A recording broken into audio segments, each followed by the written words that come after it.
Welcome to Manchela Kitchen. More ফালৰ পৰা ভোগালী বিহুৰ বহুত শুভকামনা জ্ঞাপন কৰিলোঁ সকলোকে। আশা কৰোঁ সকলোৱে ভালে আছে আৰু ভালে থাকক। আজি মই বনাম ভোগালী বিহু স্পেচিয়েল বেচনৰ লাড়ু। আগতে কেতিয়াও ট্ৰাই কৰা নাই, আজি ফাৰ্ষ্ট বনাম। তো কেনেকুৱা হয় মোক জনাব আৰু বেয়া হ'লেও চাব, ভাল হ'লেও চাব ভিডিঅ'টো। তেতিয়াহ'লে বলকচোন ভিডিঅ'টো আৰম্ভ কৰোঁ। ডাঙৰ চামুচেৰে এচামুচ ঘি দিছোঁ। ঘিখিনি গৰম হ'ব দিম ভালদৰে। গৰম হৈছে ঘিখিনি। এতিয়া ইয়াত ডাঙৰ কাপেৰে 2 কাপ বেচন দিছোঁ।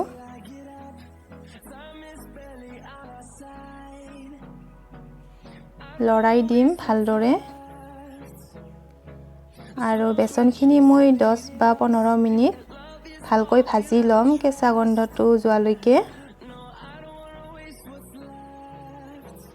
এতিয়া ইয়াত ঘি দিম অলপমান আৰু ঘি অলপকৈ দিম।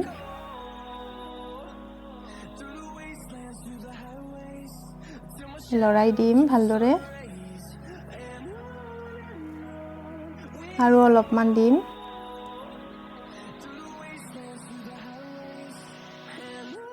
লৰাই দিছোঁ ভালদৰে আৰু গেছটো মই মিডিয়াম ফ্লেমত ৰাখিছোঁ।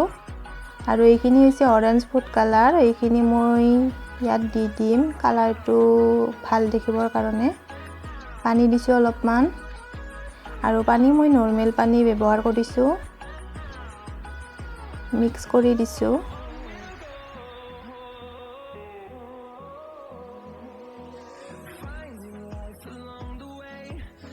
লৰাই দিম।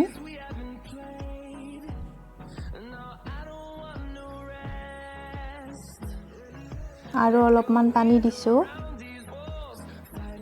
আৰু পানীখিনি দিয়াৰ পিছত গোটা-গুটি হ'ব, ভয় কৰিব নালাগে, পিছত লৰাই থাকিলে ঠিক হৈ যাব। এয়া এনেকুৱা হ'ব। এতিয়া ইয়াত ইলাইচি পাউডাৰ দিছোঁ অলপমান, গন্ধটোৰ কাৰণে বহুত ভাল লাগে গন্ধটো। মিক্স কৰি দিছোঁ। আৰু এইখিনি চেনিখিনি মিহি হ'লে ভাল, কিন্তু মোৰ চেনিখিনি ডাঙৰ আছিল, সেইকাৰণে মই মিক্সিত ব্লেণ্ড কৰি লৈছোঁ। মিহি হ'লে ব্লেণ্ড নকৰিলেও হ'ব। দি দিছোঁ আৰু চেনিৰ পৰিমাণটো সোৱাদ অনুসৰি দিব। মই বেছিকৈ মিঠা খাওঁ, সেইবাবে মই বেছিকৈ দিছোঁ। মিক্স কৰি দিম চবখিনি একেলগে।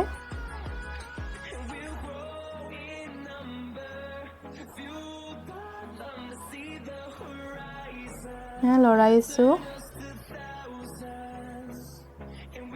এইখিনি হৈ গ'ল মোৰ। এতিয়া এইখিনি অলপ সময় ঠাণ্ডা হ'ব দিম। গেছটো অফ কৰি দিছোঁ। এইখিনি ঠাণ্ডা হৈ গ'ল মোৰ। এতিয়া লাড়ু বনাম। হাতত অলপমান ঘি সানি ল'ম।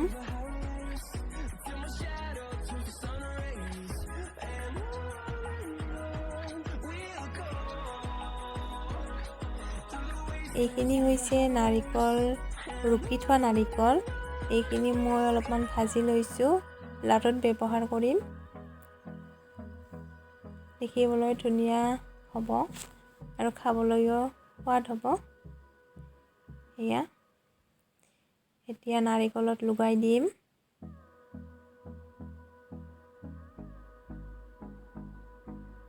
এনেদৰে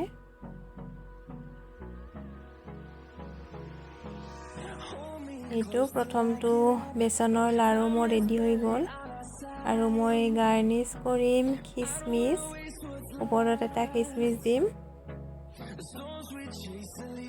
আৰু এটা কথা, কোমল হ'লেও লাড়ুকেইটা কোমল হ'লেও কোনো কথা নাই, মোৰ অলপ কোমল হৈছে। ফ্ৰিজত থৈ দিলে টাইট হৈ যাব। একেধৰণে গোটেইকেইটা বনাই ল'ম। আপোনালোকেও ট্ৰাই কৰি চাবচোন, বহুত ইজি হয় আৰু বেছি যোগাৰো নালাগে। এয়া ছেকেণ্ডটো লাড়ু হৈ গ'ল মোৰ। এয়া বেচনৰ লাড়ু ৰেডি হৈ গ'ল মোৰ। যদি মোৰ ভিডিঅ'টো চাই আপোনালোকৰ ভাল লাগিলে তেতিয়াহ'লে লাইক, কমেণ্ট, শ্বেয়াৰ, ছাবস্ক্ৰাইব কৰিব একেবাৰে নাপাহৰিব। আৰু যদি মোৰ আহিবলগীয়া ভিডিঅ' মোৰ ন'টিফিকেশ্যনবোৰ আপোনালোকে আগতীয়াকৈ পাব বিচাৰে তেতিয়াহ'লে কাষত থকা বেল আইকনটো দবাই দিব। আজিলৈকে বাই বাই।